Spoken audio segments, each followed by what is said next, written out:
آل سعود مسل یہود ایک اور سیاہ کام کرنے کا ارادہ کر رہے ہیں۔ نجد موجودہ ریاض میں ایک کعبہ نما عمارت بنانے جا رہے ہیں، جس کا نقشہ بھی جاری کر دیا گیا ہے۔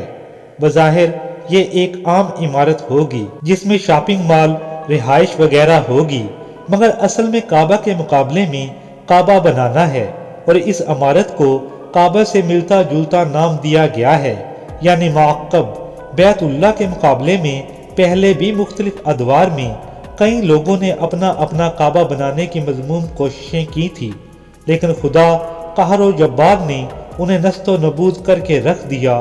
اسی طرح کا حال آل سعود کا بھی ہونے والا ہے۔ کعبہ مشرفہ کے مقابلے میں سب سے پہلے یمن کے بادشاہ ابرہا نے اپنا کعبہ بنایا، جسے گرکت الکلیس کہا جاتا ہے۔ اسی نقلی کعبہ کو آباد کرنے کے لیے ابرہا نے مکہ پر چڑھائی کی، اور اس کا لشکر چھوٹے چھوٹے پرندوں کے ذریعے کنکریوں سے نشت و نبود کر دیا گیا۔ پھر یمن کے بادشاہ ابراہیم بن سبھا الحمیری نے دوسری بار کعبہ کے مقابلے میں کعبہ بنانے کی کوشش کی، جسے ذو الخلصہ کہا جاتا ہے۔ اس کی تباہی حضور اقدس صلی اللہ علیہ وسلم کے حکم سے صحابی رسول جریر بن عبداللہ بجلی کے ہاتھوں ہوئی۔